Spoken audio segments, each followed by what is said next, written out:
Ketua Umum PSSI Muhammad Iryawan menyampaikan Kongres Luar Biasa atau KLB PSSI akan digelar secepatnya. Hal tersebut disampaikan setelah diselenggarakannya rapat Eksekutif Komite atau EXCO. Apa saja agenda yang akan dibahas dalam KLB PSSI? Untuk membahasnya kami telah terhubung dengan Ketua Komisi Disiplin PSSI Erwin Tobing dan pengamat sepak bola Maruf El Rumi. Saya ke Pak Erwin terlebih dahulu. Pak Erwin, agenda di KLB apa salah satunya? Apakah pergantian Ketua PSSI? Baik, sebagai wujud bentuk pertanggungjawaban moral ya, karena ada beberapa klub yang mengajukan kongres, tapi kita coba membuat kesepakatan, EXCO sepakat untuk melaksanakan kongres dan mengajukan surat ke FIFA.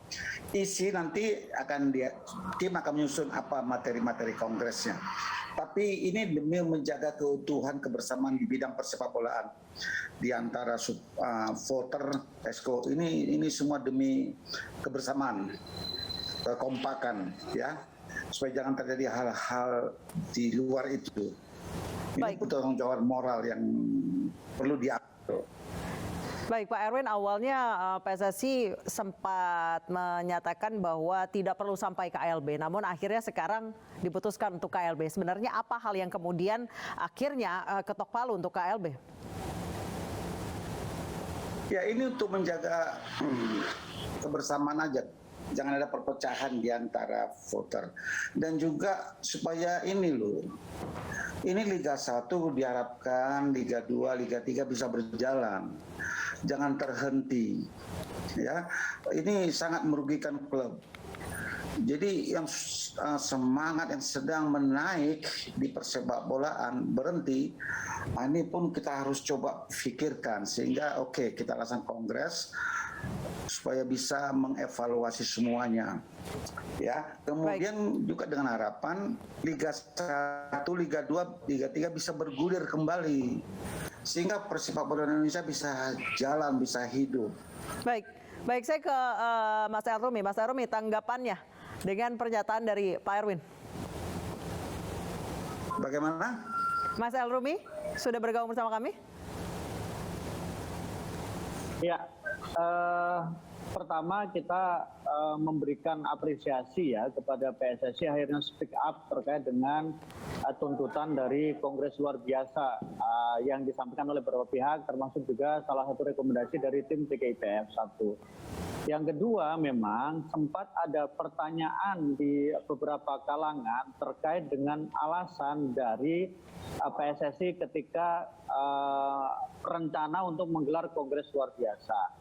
Pertama, alasan yang disampaikan adalah bahwa ada surat dari dua anggota PSSI atau dua voters dari PSSI, yaitu Persis Solo dan kemudian juga Persebaya Surabaya, yang mengajukan untuk diadakannya Kongres Luar Biasa.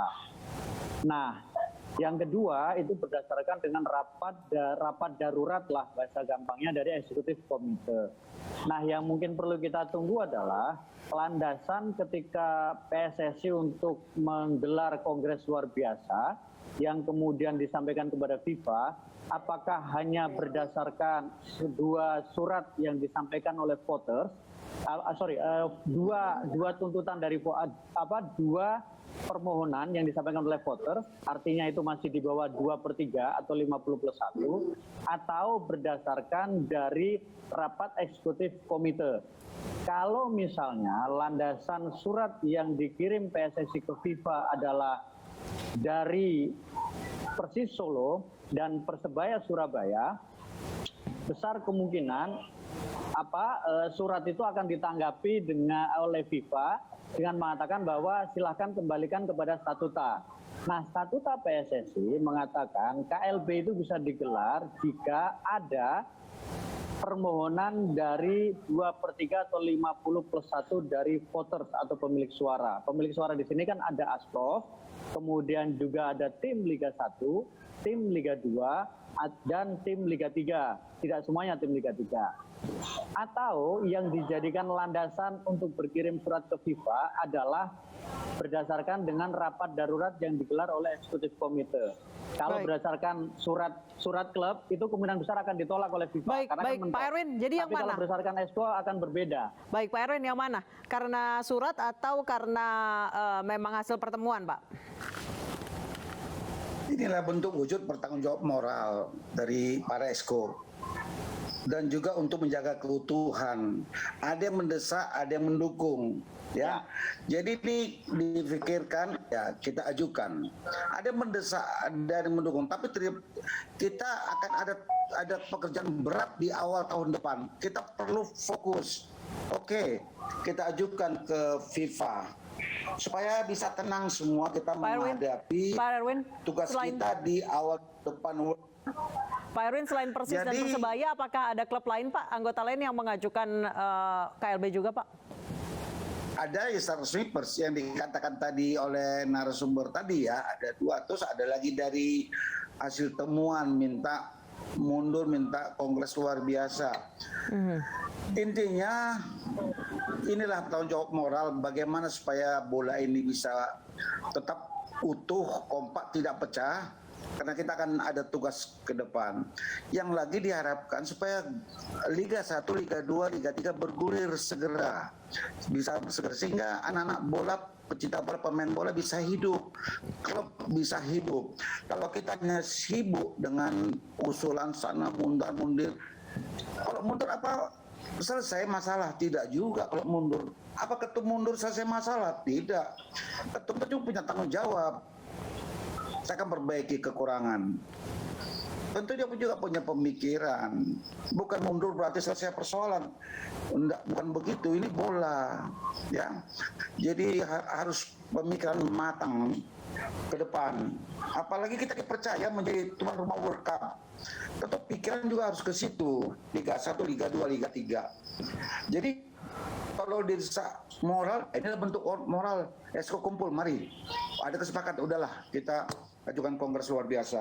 Nanti ajukan ke FIFA. Nanti apa materinya kita tunggu aja hari Senin. Apa materinya nanti ketum akan menjelaskan apa isi materi suratnya. Baik, Mas Elrumi. Tapi mohon dukungan lah. Iya, baik, Mohon siap, dukungan. siap, Pak Erwin. Mas Elrumi, silakan langsung tanggapi. Ya, jadi kalau memang landasannya dari exco berarti ada potensi untuk bisa digelar. Tapi Menurut Anda kemudian- apakah akan ada pergantian ketua?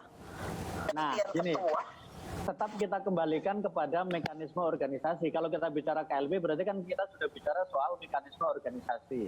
Nah, di KLB nanti itulah nanti ketika nanti KLB itu disetujui oleh FIFA atau direstui oleh FIFA, nanti di kongres luar biasa itu akan dibahas apa aja materi yang akan dibicarakan. Satu, apakah memang perlu dilakukan pemilihan ulang atau justru tetap dipertahankan dengan untuk menunjukkan solidaritas. Kan itu tetap tergantung dari voters, karena yang punya kuasa voters. Iya. Kalau voters menganggap bahwa dalam situasi darurat misalnya perlu dilakukan penyegaran atau kemudian ada mosi yang tidak percaya yang didukung oleh 2/3, baru kemudian KLB memutuskan untuk akan digelar pemilihan. Baru disitulah akan dilakukan tahapan-tahapan pemilihan. Karena harus dilakukan tahapan pemilihan. Ada syarat untuk ketua umum, syarat exco, sidang yang ditentukan kapan, dan sebagainya. Jadi tidak bisa ujuk-ujuk di KLB itu langsung dipilih, enggak. Kan ada syarat-syaratnya. Nah, disitulah tahapan-tahapan itu harus dilakukan. Jadi kita masih harus menunggu. KLB dikelar, belum tentu langsung ada pergantian. Karena di situ masih ada tahapan lanjutan seperti apakah memang perlu dilakukan pergantian atau justru untuk memperkuat solidaritas di antara sesama pemilik suara. Baik, saya ke Pak Erwin. Pak Erwin, sejauh ini ada tekanan nggak sih Pak terkait dengan penyelenggaraan KLB? Oh, enggak ada. Di olahraga itu tidak ada tekan-menekan. Di olahraga itu diutamakan sportivitas, tidak ada tekan-menekan. Tapi itu, jadi untuk kongres luar biasa tidak bisa ujung-ujung nanti tidak bisa cepat. Karena nanti kalau disetujui akan dibentuk lagi komite pemilihan. Dipilih lagi komite banding pemilihan. Diadakan verifikasi. Hasil verifikasi baru dikasih lagi waktu untuk pemilihan. Masih ada proses lama. Ada prosedurnya memakan waktu proses lama. Kita tunggu saja. Ya, kita tunggu saja. Tapi inilah niat Ingsun, niat hati para esko sebagai pertanggungjawaban moral dan tidak ingin ada perpecahan di dalam Baik. voter, di antara voter ini. Yang punya suara ini kan voter, yang punya suara ini voter, harus kita hargai. Banyak yang dukung, banyak. Ada beberapa yang menolak, oke silakan saja. Baik. Tapi jangan sampai terjadi perpecahan antara mendukung nggak mendukung gitu loh. Baik, kita semua berharap memang sepak bola di Indonesia Liga 1, Liga 2, Liga 3 kembali bergulir lagi dan ini juga diharapkan jangan ada perpecahan di antara voters dari PSSI dan juga pendukung sepak bola Indonesia. Terima kasih Pak Erwin Tobing, terima kasih Mas Maruf Elmi telah bergabung bersama kami di Newsroom Weekend. Selamat petang.